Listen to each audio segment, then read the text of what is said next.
Well, it's the beginning of March. We're heading to the North Yorkshire Moors. Got Phil with me. Right. That only means one thing. It's time for a wild camp.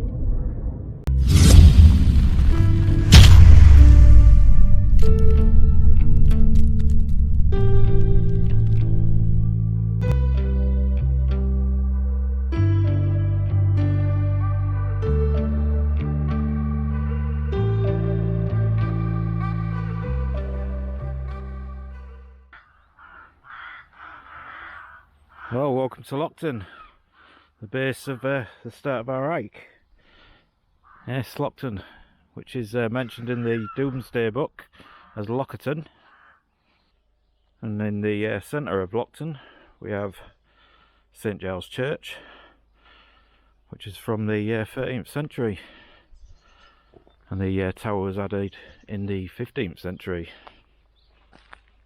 Yeah, so as I said, it's the beginning of March. So we're doing a 6 to 7 mile route today. We're heading off back to the Bridestones. We're going to head up through Dolby Forest this time, which we haven't done before. It was meant to be a bit of snow today, and it was meant to be everywhere, anywhere up high anyway. But it seems the sun's come out and it's warmed up. So I think the only place we were guaranteed a bit of snow this time was Kinder in the Peak District, but unfortunately I've just come off nights, no route planned, so I thought best to go to something we know. Here's Phil, as I said, just getting ready. No John, unfortunately. It just seems at the minute that our work shifts are not lined up at the minute. He's given up camping, taking up knitting instead. So yeah, it's not the best. It's not the same without him, unfortunately, but Better. it's better. It's not, we're kidding, John. We're kidding, John.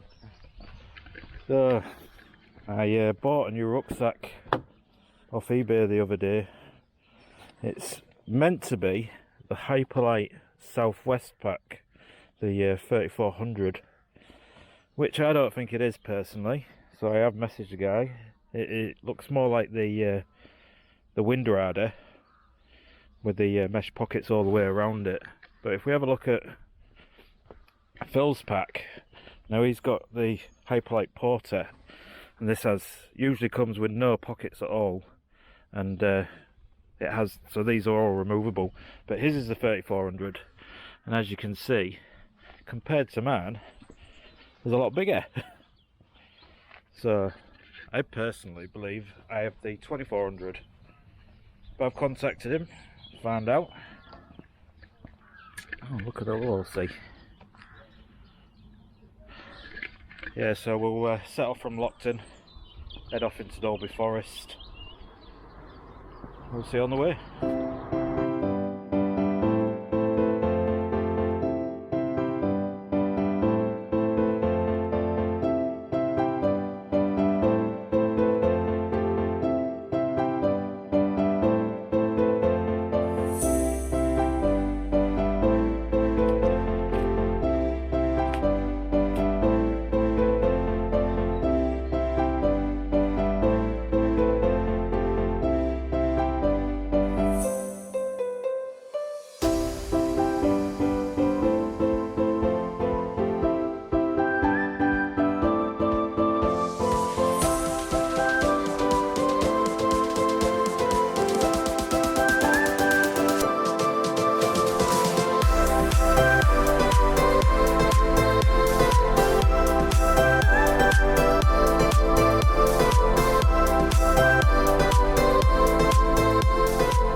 We're at the 3 mile mark.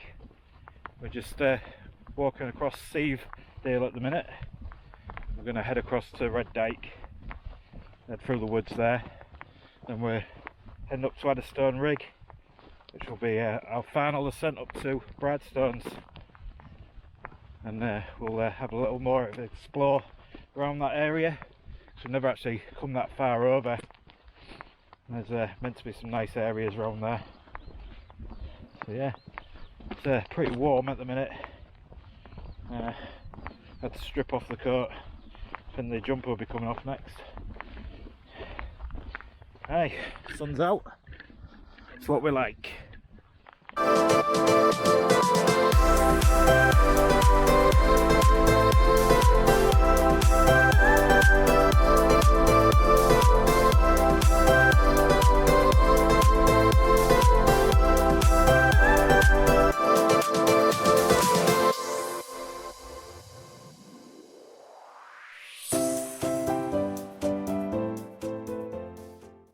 So we just hit Red Dyke. There's a trig point.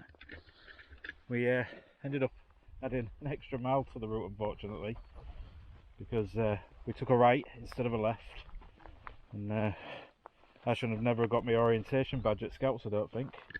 But we found the road now, and we've even found some snow. So yeah, a few miles now to Attribution rig. Yeah, it's been good. See you when we get there.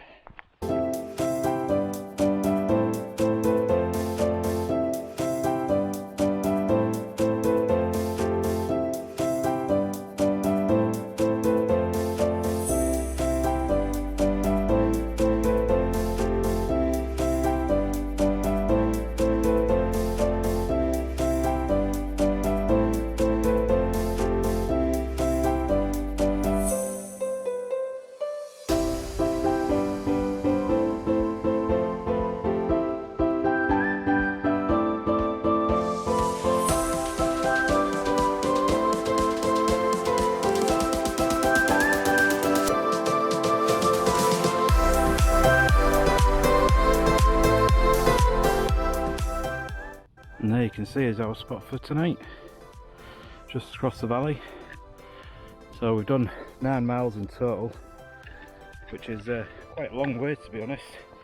We went a mile off course, so it should have been around 8 miles. But hey ho, time to get pitched up and chillax.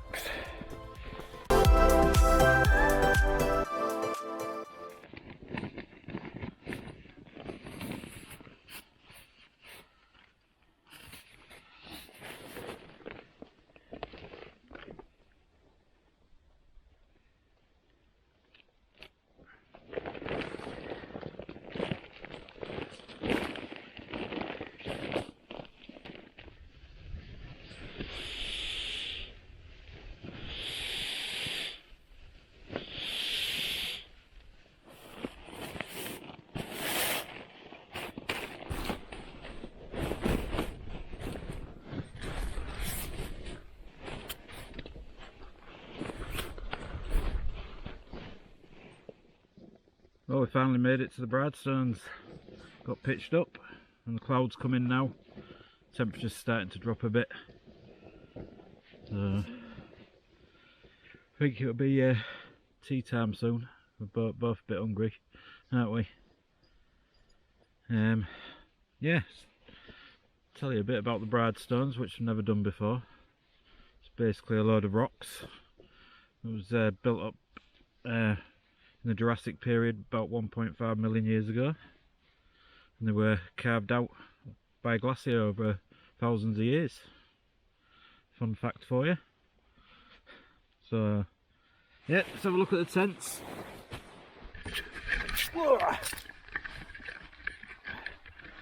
I've got wet knees now. So yes, here we are. Philip, who was going to bivvy in the cave, Filthy. it's sad it's too filthy for him. Full of mud. So we've come up to our normal spot that we really do like, because it's well out the way. Yeah. And Phil has made his hyperlight bivvy tarp, whatever you want to call it, which he had as a lean-to before, which I didn't really like the look of, but it looks really nice as an aim for him pitch. And it looks pretty sturdy as well. Nice. Tell you what you could do, put some line locks to your poles, so you could steady the You can run a line down it, so kick him a pen. yeah. He doesn't like it when you kick his tent. Yeah, you can. So you do that, you put Yeah, that'd be a good idea. Yeah, he's gone with his Gore-Tex bivvy today. Pretty waterproof, so I don't even need the tarp really. Now look at the size of that pack. Definitely doesn't look the same size as mine. Looks a lot bigger. Considerably bigger. You still get a lot of room in there, don't you? Yeah, it's got a decent amount of room enough for me. Shame there's no doors on it, but I suppose that's the design. Yeah. No. As you can see, all the heather has died off now. I don't know if I've ever mentioned this before, but the last time I was here, I lost my drone. So this is the first time I've been back. I'm not expecting to find it, of course, even though I did find water that I accidentally left here a year before, and then a year later I came back and it was still here. So it does show how much people don't come up here. But yeah, it's all died off. I suspect I lost it coming back on the night time. For all of that, it was well overgrown then though. I did come back and look for it, as you do, as it was a £500 drone. But it got replaced by my father and his missus, which was very grateful for. Very generous. Very generous. And there we go, my favourite tent, and it will always be my favourite tent from now on. It's the Outplex, and I thought I was going to get rid of this. And there's just that is just the bee's knees for a one person. I've had it in strong winds. It is a little bit flappy, I will give it that. And it is an all-in-one tent, so you do get a bit of breeze if you don't have it low enough to the ground, but I love it to bits. I'm still waiting on my Plex to come back from Z-Packs. But PhD twins. oh, my PhD twins. Look at that. That's the wafer. And the wafer light. Yeah. So we got my usual kit. I tried the flight jacket out last time. I just didn't get on with that. This is just the bee's knees of jackets as well. The crux. I did buy a Yukon. It just didn't compare to it, the PhD Yukon. That is my number one go-to jacket now. I don't think I'll ever let that go either. That's me. I'm not going to ramble on all night. Got a nice bright hat on. The hell is that? Swimming cap. Look at that beard as well. A man's beard.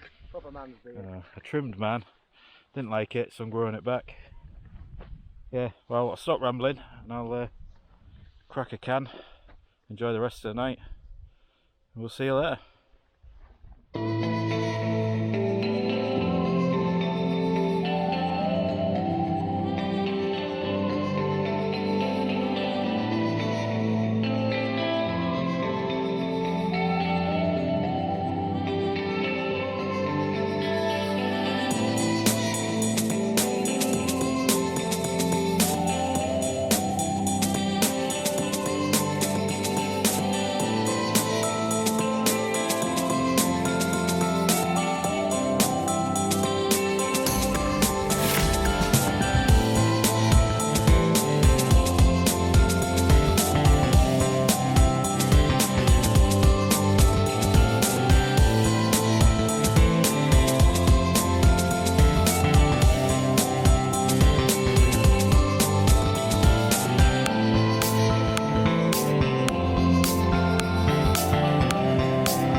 Well, welcome to a very, very cold morning at Bridestones. As you can see, the ground absolutely frozen solid. And we've got the sun coming up over there. But it's misted out a bit. No fog, it's just a very fine mist. So you can't see the other side of that valley over there, which is The valley. the way the car is. Yeah, I think the plan this morning. Look at that, it's beautiful actually. That. Look at that. Get warm. Yeah, the plan this morning to have a cup of tea, warm up a bit, maybe have a breakfast bar, and go have breakfast in Pickering. So yeah, short and sweet one this morning. So I am cold. And we'll see you next time. See you later.